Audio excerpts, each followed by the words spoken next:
ยินดีต้อนรับทุกคนกลับเข้าสู่เกม Heartopia นะ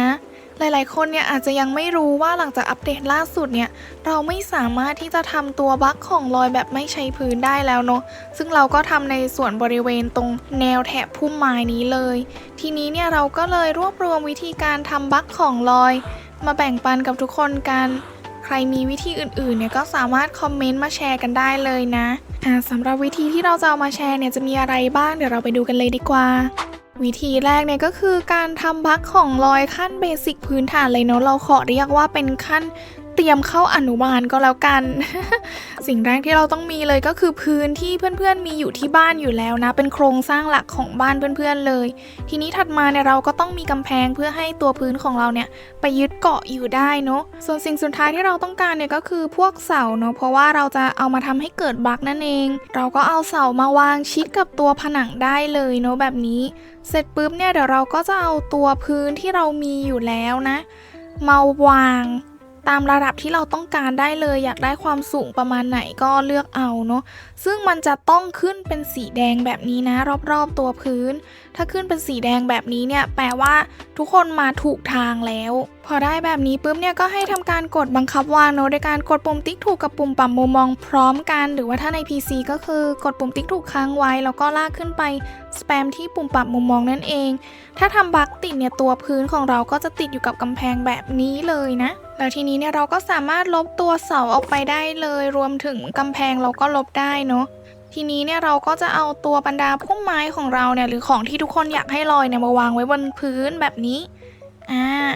ทีนี้เนี่ยเราก็สามารถกดเซฟ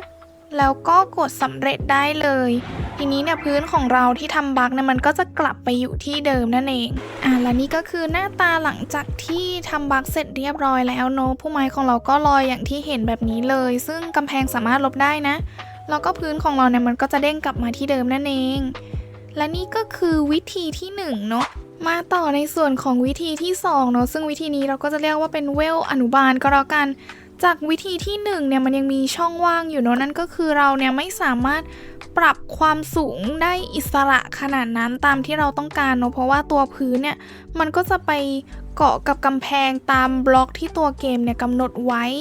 เพราะฉะนั้นเนี่ยวิธีการที่เราจะสามารถทำให้มันอิสระขึ้นได้อีกนิดนึงเนี่ยก็คือการทำบั๊กกำแพงเตี้ยเสริมเข้าไปนั่นเองเพราะฉะนั้นก็เอากำแพงเตี้ยออกมาเลยค่ะทุกคนแล้วก็ทาสีกำแพงสักนิดนึงเนาะเราจะได้มองได้ง่ายขึ้นเวลาเราเอาไปทาบกับกำแพงสูงเนี่ยทีนี้เนี่ยเราก็เอามาทาบตามระดับความสูงที่ทุกคนต้องการเลยนะแต่ก็ระวังไว้นิดนึงว่าถ้าเราเทียบสูงใกล้ๆกับตัวขอบของกำแพงใหญ่เนี่ยเราอาจจะต้องต่อกำแพงใหญ่ขึ้นอีกชั้นหนึ่งเนาะแต่ถ้าบริเวณด้านล่างอย่างเงี้ยก็คือไม่มีปัญหาเลยก็วางเทียบได้เลยว่าอยากจะเอา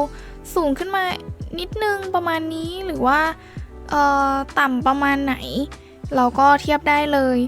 ส่วนของเราเนี่ยคิดว่าอาจจะสักประมาณนี้ก็แล้วกันเสร็จปุ๊บวิธีเดิมเลยก็คือการกดบังคับวางเนาะทำการกดปุ่มติ๊กถูกค้างไว้แล้วก็ลากขึ้นไปที่ปุ่มปรับมุมมองแล้วก็สแปมสำหรับ PC นะสำหรับมือถือหรือว่าแท็บเล็ตก็คือกด2ปุ่มนี้พร้อมกันนั่นเองถ้าเราทำบั๊กสำเร็จเนี่ยเราก็จะเห็นตัวกำแพงเตี้ยของเราติดซ้อนอยู่กับกำแพงใหญ่แบบนี้เลยนะทีนี้เนี่ยเราก็สามารถลบตัวกำแพงใหญ่ออกไปได้เลยกำแพงเตี้ยของเราก็จะลอยๆแบบนี้ซึ่งเราก็สามารถวางพื้นเข้าไปได้เลยนี่เห็นไหมแต่ทีนี้เนี่ยถ้าเกิดว่าใครไม่อยากให้เห็นพื้นเนี่ยเราก็ต้องมาทำบั๊กพื้นโดยใช้วิธีที่1เนาะมาช่วยซึ่งก็คือการใช้ตัวเสาเนี่ยมาทำให้เกิดบั๊กนั่นเองเราก็เอาเสามาวางไว้ชิดกำแพงเตี้ยของเราเลยเนาะเสร็จปุ๊บเนี่ยเราก็เอาตัวพื้นที่มีอยู่แล้วนะ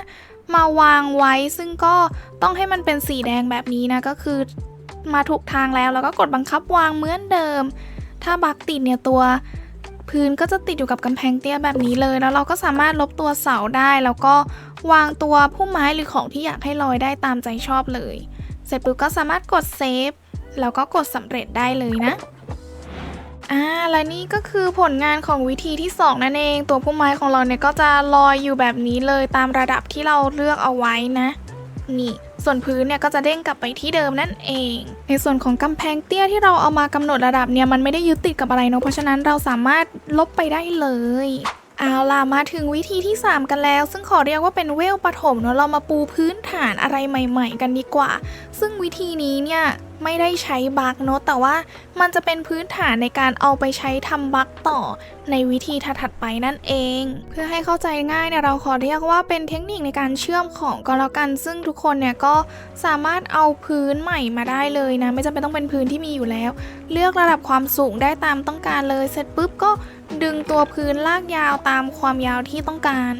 แล้วทีนี้เนี่ยเราก็สามารถวางของที่เราอยากให้ลอยลงไปได้เลยในกรณีนี้เราก็วางเป็นพุ่มไม้เนาะเราก็จะวางเรียงกันไปแบบนี้พอวางเสร็จเรียบร้อยแล้วเนี่ยให้ทุกคนกดที่เครื่องมืออันนี้นะนี่จะเป็นการเลือกของหลายอันพร้อมกันเสร็จปุ๊บเนี่ยเราก็เลือกตัวพุ่มไม้หรือว่าของที่เราจะให้ลอยเนี่ยทั้งหมดเลยพอเราเลือกแล้วเนี่ยของที่เราเลือกทั้งหมดมันก็จะเหมือนเป็นกลุ่มเดียวกันเนาะเป็นการเชื่อมกันเอาละทีนี้เราก็เอาไปวางสักที่หนึ่งก่อนแล้วก็เอากลับมาวางแปะบนแผ่นพื้นแผ่นแรกนะแบบนี้เลยเลือกได้ว่าจะเอาชิดขอบในหรือว่าขอบนอก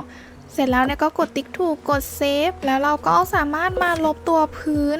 อันอื่นๆยกเว้นอันแรกได้เลยพุ่มไม้ของเราก็จะลอยแบบนี้นะแต่อย่าเผลอลบอันแรกเด็ดขาดถ้าลบอันแรกก็คือทั้งแถบพุ่มไม้ไปหมดเลยนะนี่เห็นไหมพุ่มไม้ลอยได้โดยที่ไม่ต้องทำบั๊กเลยง่ายสุดๆไปเลยวิธีนี้เอาล่ะมาถึงวิธีที่4กันแล้วขอเรียกว่าเป็นเวลมัธยมนะเพราะว่าเราจะเอาความรู้จากเวลประถมแล้วก็เวลอนุบาลเนี่ยมาผสมยำรวมกันนั่นเองสิ่งที่เราได้รู้จากเวลอนุบาลก็คือการที่ใช้กำแพงเตี้ยเนี่ยมากำหนดความสูงได้ตามใจชอบใช่ไหมทีนี้เนี่ยเราก็เลยจะเอาตัวกำแพงเตี้ยเนี่ยแหละมากำหนดความสูงนะทีนี้เนี่ยถ้าเกิดว่าใครอยากวางสูงๆหน่อยเราก็แนะนำให้ต่อกำแพงขึ้นไปอีก1ชั้นนะทีนี้เราก็เอาตัวกำแพงเตี้ยเนี่ยมาวางในชั้นที่เราต้องการได้เลยเล็งไปได้ตำแหน่งที่ต้องการแล้วก็สามารถกดบังคับวางได้เลยเนาะถ้าพักสำเร็จเนี่ยเราก็จะเห็นตัวกำแพงเตี้ยของเราติดอยู่กับกำแพงใหญ่แบบนี้แล้วเราก็สามารถลบกำแพงใหญ่ออกไปได้เลยเสร็จปุ๊บเนี่ยเราสามารถเอาตัวพื้นใหม่ได้เลยมาวางลากยาวออกไปซึ่งขั้นตอนนี้เนี่ยก็จะเป็นของวิธีเวลประถมที่เราทำกันไปเมื่อกี้เนาะเราก็จะวางต้นไม้เรียงกันไปเลยพอวางเสร็จเรียบร้อยเนี่ยก็ทำการกดเลือกวัตถุหลายอันเนาะเลือกของที่เราจะให้ลอยทั้งหมดเลยกดเคลื่อนที่ทั้งหมดลองเอาไปแปะสักที่หนึ่งก่อนแล้วก็เอากลับมาวางใหม่ที่แผ่นไม้แผ่นแรกกดติ๊กถูกแล้วก็กดเซฟได้เลยถัดมาก็ทำการลบแผ่นพื้นแผ่นอื่นๆเนาะยกเว้นแผ่นแรกเก็บเอาไว้นะแล้วทีนี้ก็สามารถกดเซฟแล้วก็กดสำเร็จได้เลยนี่พอเสร็จแล้วเนี่ยเราก็จะได้แบบนี้เนาะก็ยังมีพื้นเนี่ยลอยอยู่พื้นหนึ่งส่วนตัวกำแพงเตี้ยเนี่ยมันก็จะเด้งกลับมาที่เดิมซึ่งตัวกำแพงเตี้ยเนี่ยเราก็สามารถลบได้เหมือนกันนี่ก็คือวิธีที่4เป็นเวลมัธยมเนาะมาถึงวิธีสุดท้ายวิธีที่5เนาะขอเรียกว่าเป็นเวลมหาลัยมีคนเดาได้แล้วหรือยังว่าจะเป็นยังไงอย่างวิธีที่4เนี่ยมันยังมีพื้นที่ยังค้างอยู่เนาะเพราะฉะนั้นเนี่ยเราจะรวมทุกวิธีก่อนหน้านี้เอามาประยุกต์ใช้ในวิธีสุดท้ายนี้เลยขั้นแรกเราก็เอาตัวกำแพงมาก่อนเนาะเพื่อที่จะได้วางตัวพื้นได้ทีนี้เนี่ยพื้นที่มันลงล็อกเนี่ยมันจะอยู่ที่ประมาณที่ทุกคนเห็นในวิดีโอเนาะแต่ทีนี้เนี่ยเราอยากให้มันสูงขึ้นมาอีกนิดนึงเราก็จะใช้ตัวกำแพงเตี้ยเนี่ยมากำหนดความสูงพอได้เรียบร้อยแล้วเราก็ทำการบังคับวางเลยโดยการกด2ปุ่มนี้พร้อมกันหรือว่าถ้าใน PC ก็คือปุ่มที่ถูกค้างไว้กดค้างลากขึ้นไปที่ปุ่มปรับมุมมองแล้วก็สแปมคลิกที่ปุ่มปรับมุมมองได้เลยพอทำบั๊กติดแล้วเนี่ยเราก็สามารถลบตัวกำแพงหลักออกไปได้เลยนะเหลือแค่กำแพงเตี้ยทีนี้เนี่ยเราก็เอาตัวเสามาเพื่อที่จะทำบั๊กพื้นเนาะเราก็จะเอามาวางชิดกับตัวกำแพงเตี้ยของเราเลยทีนี้เนี่ยเราก็เอาพื้นที่มีอยู่แล้วนะมาวางไว้มันก็จะเป็นสีแดงแบบนี้ถ้ามาแบบนี้เนี่ยก็คือถูกแล้วเสร็จปุ๊บก็ทำการกดบังคับวางเหมือนเดิมพอบั๊กติดเป็นที่เรียบร้อยแล้วเนี่ยเราก็สามารถลบตัวเสาออกไปได้เลยแล้วทีนี้เนี่ยเราก็จะกดที่ตัวพื้นเนาะแล้วก็ลากยาวมาตามความยาวที่ทุกคนต้องการได้เลยทีนี้เนี่ยเราก็ทำการวางของที่ต้องการให้ลอยตามใจชอบได้เลยพอวางเสร็จแล้วเนี่ยก็กดเลือกของหลายอย่างพร้อมกันแล้วก็เลือกของที่เราเพิ่งวางไปทั้งหมดเลยกดเคลื่อนที่ทั้งหมดเอาไปวางไว้ที่อื่นก่อนแล้วก็กดกลับมาที่ตัวพื้นแผ่นแรกนั่นเองทีนี้ก็ทำการกดติ๊กถูกได้เลยแล้วเราก็ลบแผ่นพื้นอันอื่นๆยกเว้นแผ่นแรกไว้นะตัวพุ่มไม้เนี่ยก็จะลอยอยู่แบบนี้ส่วนพื้นแผ่นแรกที่เราทำบั๊กไว้เนี่ยตอนเรากดสำเร็จมันก็จะกลับไปที่เดิมนั่นเอง และนี่ก็คือผลงานของวิธีที่5เนาะก็จะไม่มีพื้นอยู่ข้างใต้ด้วยส่วนตัวกำแพงเตี้ยของเราที่เอาไว้กะความสูงเนี่ยก็กลับไปที่เดิมเหมือนกันซึ่งตัวพื้นที่กลับไปที่เดิมเนี่ยทุกคนห้ามลบเด็ดขาดนะเพราะว่ามันมีตัวพุ่มไม้หรือของที่ลอยเนี่ยเชื่อมอยู่ส่วนกำแพงเตี้ยก็ลบได้เลยและนี่ก็คือทั้งหมด5วิธีการเนาะ5เลเวลที่เราเอามาฝากทุกคนกันหวังว่าจะมีประโยชน์ไม่มากก็น้อยลองเอาไปปรับประยุกต์ใช้กันได้เลยนะส่วนใครที่สร้างตามบ้านหลังนี้เนี่ยเราคิดว่าวิธีที่5เนี่ยก็น่าจะสามารถทำได้ยังไงทุกคนก็ไปลองทำกันดูนะสำหรับคลิปนี้เนี่ยถ้าใครชอบก็อย่าลืมกดไลค์กด subscribe แล้วก็คอมเมนต์มาพูดคุยกันได้นะไว้เจอกันใหม่คลิปหน้าบ๊ายบาย